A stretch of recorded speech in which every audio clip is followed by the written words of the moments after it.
बीच Iran में बड़ा हमला हुआ। इजरायली एयरफोर्स ने ईरान में हमला किया। तेहरान में इजरायल ने एक बार फिर से बड़ा हमला किया है। ये बड़ा अपडेट आपके टेलीविजन स्क्रीन पर है। देखिए, सीज फायर की खबरें निकलकर सामने आ रही थी दोनों देशों के बीच में, लेकिन इस सब के बीच एक बार फिर से बताया जा रहा है कि बड़ा हमला हुआ है। ईरान में यह हमला किया गया है। इजरायली एयरफोर्स ने ताबड़तोड़ यहां पर हमले किए हैं ईरान में। तेहरान एक बार फिर से दहल चुका है। तेहरान में इजरायल ने बड़े हमले को अंजाम दिया है। तो इस वक्त की बड़ी खबर आपके टेलीविजन स्क्रीन पर है। ईरान इजरायल जंग से जुड़ा ये सबसे बड़ा अपडेट है। बीती रात से ही कयास लगाए जा रहे थे कि दोनों देशों के बीच में सीज फायर हो चुका है, लेकिन तेहरान एक बार फिर से दहल उठा है।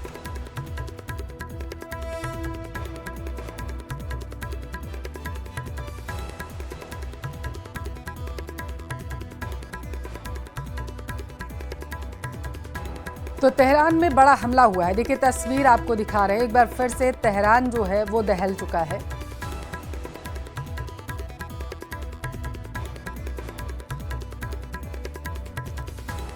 इजरायल के नेवातिम बेस पर मिसाइलों से हमला हुआ है। देखिए, इस सब के बीच एक बड़ी खबर निकल के आ रही है। ईरान ने इजरायल के एयरबेस को निशाना बनाया है। जानकारी यह है कि नेवातिम बेस पर मिसाइलों से ताबड़तोड़ हमला किया गया। इजरायली सेना ईरान ने मिसाइल से कई हमले किए, ये दावा किया गया है इजरायली सेना की तरफ से। देखिए, आपकी जानकारी के लिए आपको बताते चलें कि अमेरिका द्वारा किए गए हमले के बाद से ईरान लगातार इजरायल पर हमले कर रहा है। हालांकि इस सब के बीच डोनाल्ड ट्रंप की तरफ से एक बयान सामने आया, जिसमें उन्होंने दोनों देशों के बीच सीज फायर की बात कही थी। लेकिन इस सब के बीच में दोनों देश इजरायल और ईरान जो है एक दूसरे पर ताबड़तोड़ हमले कर रहे हैं। अब जो जानकारी सामने निकल कर आई है वो ये कि नेवातिम बेस पर मिसाइलों से हमला किया गया। ये दावा इजरायली सेना की तरफ से किया गया है कि ईरान ने मिसाइल से कई हमले किए हैं। इस वक्त की ये बड़ी खबर है आपकी टेलीविजन स्क्रीन पर। ईरान इजरायल महायुद्ध से जुड़ा सबसे बड़ा अपडेट है। ईरान ने एक बार फिर से एयरबेस को निशाना बनाया है। इजरायल ने नेवातिम बेस पर हमला किया गया।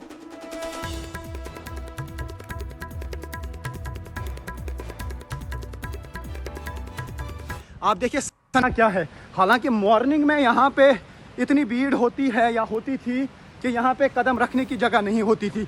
ये देखिए सन्नाटा क्या है, और लोग यहाँ पे बिल्कुल भी नहीं है।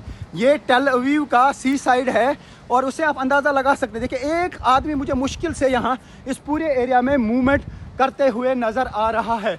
ये देख सकते हैं आप पूरा।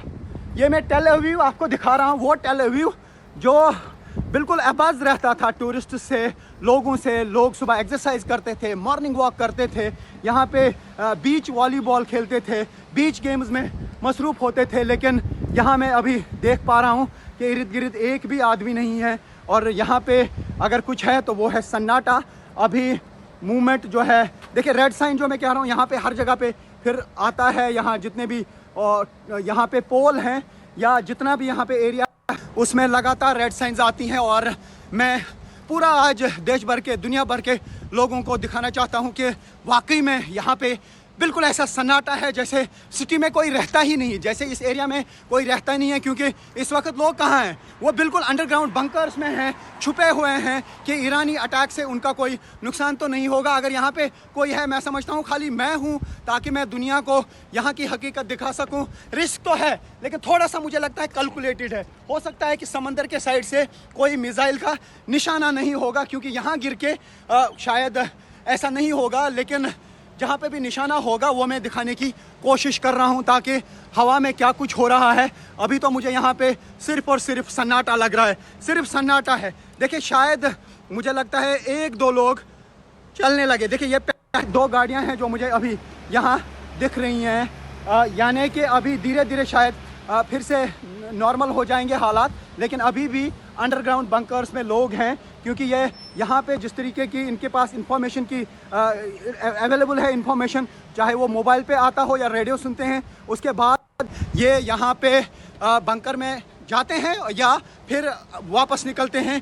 ये इंफॉर्मेशन बहुत क्विकली फॉलो करते हैं, बहुत ही अच्छे तरीके से ये बंकर्स में जाते हैं, क्योंकि जब सायरन बजती है इनके पास 10 मिनट का टाइम होता है कि आप बंकर में जाइए, अपने आप को बचाइए। ये उन्हीं 10 मिनट्स के अंदर बंकरों में जाते हैं और उसके बाद अगर मिसाइल अटैक होता भी है तो जानी नुकसान नहीं होता है, बल्कि प्रॉपर्टी का नुकसान होता है। हमेशा ये कहा जाता है प्रॉपर्टी के नुकसान की भरपाई होती है, लेकिन जानी नुकसान की भरपाई नहीं होती है। ये उसी पे फोकस कर रहे हैं, क्योंकि ये अमीर मुल्क है और ये अमीर लोग हैं, ये कुछ भी मैनेज कर सकते हैं। जितने भी लोग यहाँ पे निकाले गए, इवैक्यूएट किए गए, उन्हें बड़े बड़े 5 स्टार होटल्स में रखा गया है और वो सब कुछ पे करता है यहाँ की सरकार। और जो बंकर बनाए जाते हैं उसके लिए भी उनको इस्राएली गवर्नमेंट मदद करती है, क्योंकि इसराइल को पहले ही पता है कि सेंट्रल ये जो मिडल ईस्ट है, मिडल ईस्ट में वो अकेला है और मिडल ईस्ट में कोई भी उस पर हमला कर सकता है। तो वो इसी वजह से वो यूएस के साथ अच्छी रिलेशन बनाए हुए हैं ताकि उन्हें वहाँ से सपोर्ट मिले। और यूएस को भी मिडल ईस्ट में कोई चाहिए था